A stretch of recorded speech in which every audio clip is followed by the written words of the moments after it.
क्या अमिताभ बच्चन हो गए थे कंगाल? क्या वाकई में अमिताभ की कहानी सुनकर रो दिए थे धीरू भाई अंबानी? आखिर कैसे महानायक कहलाए अमिताभ बच्चन? सफलताओं और संघर्ष से भरी कहानी तो हर कोई बताता है, लेकिन आज हम आपको बताएंगे अमिताभ बच्चन से जुड़ा वो दिलचस्प किस्सा जो शायद ही आपने सुना होगा। आज हम अमिताभ बच्चन की बात इसलिए कर रहे हैं क्योंकि आज अमिताभ बच्चन का जन्मदिन है। बता दें कि 11 अक्टूबर 1942 को जन्मे सदी के महानायक अमिताभ बच्चन अपना 81वां जन्मदिन सेलिब्रेट कर रहे हैं। इसलिए अमिताभ बच्चन के जन्मदिन के खास मौके पर उन्हीं की बात होगी। बॉलीवुड के शहंशाह अमिताभ बच्चन की फिल्में आज भी करोड़ों लोगों के दिलों में बसी हुई हैं। अमिताभ ने 70 से 80 के दशक में एक से बढ़कर एक सुपरहिट फिल्में दी थीं, लेकिन 90 के दशक में बिग बी के सितारे गर्दिश में चले गए। अमिताभ बच्चन के सुनहरे दौर में ऐसा समय आ गया था कि अमिताभ बच्चन कॉरपोरेशन लिमिटेड यानी कि एबीसीएल को भारी नुकसान हो गया। ये कंपनी फिल्म प्रोडक्शन, डिस्ट्रीब्यूशन और इवेंट मैनेजमेंट का काम करती थी। कंपनी पर भारी कर्ज हो गया था। अमिताभ ने बताया कि उनके ऊपर अलग अलग लोगों का लगभग 90 करोड़ रुपए का कर्ज हो चुका था और अमिताभ बच्चन परेशानियों का सामना कर रहे थे। उस वक्त देश के जाने माने कारोबारी धीरू भाई अंबानी से अमिताभ बच्चन के अच्छे रिश्ते थे। अमिताभ को धीरू भाई कुछ पैसे देना चाहते थे। इस पैसे से अमिताभ की सारी मुसीबतें दूर हो सकती थी, लेकिन उस वक्त अमिताभ ने काफी बुरा वक्त होने के बावजूद भी वो पैसे नहीं लिए। इसके बाद क्या हुआ, चलिए हम आपको बताते हैं कि क्यों अमिताभ बच्चन ने पैसे लेने से इनकार कर दिया।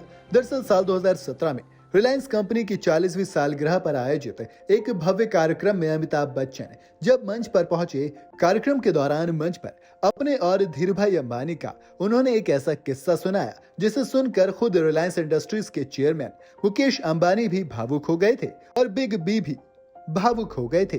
दरअसल अमिताभ बच्चन ने बताया था कि ऐसा भी वक्त आया था जब मेरा दिवालिया हो गया था, मेरी कंपनी घाटे में चली गई थी और मेरा बैंक बैलेंस भी जीरो हो गया था। एक और कमाई के सभी रास्ते बंद थे, तो वहीं दूसरी तरफ सरकार की ओर से कुर्की का भी आदेश आ गया था और उस वक्त धीरू भाई अंबानी जी ने मदद के लिए हाथ बढ़ाया, लेकिन मैंने उस बुरे समय में मदद लेना ठीक नहीं समझा। आखिर वो कौन सी वजह थी जिसकी वजह से अमिताभ बच्चन देश के इतने बड़े अमीर आदमी धीरू भाई अंबानी से भी मदद नहीं लिए थे? बता दें कि अमिताभ बच्चन ने कहा कि धीरू भाई अंबानी ने बिना किसी से सलाह मशवरा किए अपने छोटे बेटे और मेरे मित्र अनिल को ये कहकर भेजा था कि इसका बुरा वक्त चल रहा है, इसे कुछ पैसे दे दो। धीरू भाई की इस महानता को देखकर मैं भावुक हो गया, लेकिन मैंने वो पैसे लेने से मना कर दिया। अमिताभ ने बोला कि वो जितने पैसे मुझे दे रहे थे उससे मेरे सारे कष्ट दूर हो जाते, लेकिन मैंने नहीं लिए। उस दौरान लेनदार मेरे दरवाजे पर खड़े थे, लेकिन मैंने सब कुछ मना कर दिया। इसके बाद हालात सुधरे और मुझे काम मिलना शुरू हो गया और हालात बेहतर होते चले गए और मैंने अपने सारे कर्ज चुका दिए।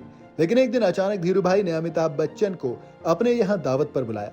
अमिताभ बच्चन ने बताया कि मैं दावत में तो चला गया, लेकिन धीरू भाई अंबानी के पास जाने में संकोच हो रहा था क्योंकि धीरू भाई अपने दिग्गज कारोबारी मित्रों के साथ बैठे हुए थे।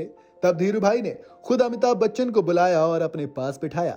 दोस्तों से परिचय कराते हुए कहा कि लड़का गिर गया था लेकिन अपने बल पर फिर से खड़ा हो गया है और मैं इसकी काफी इज्जत करता हूँ।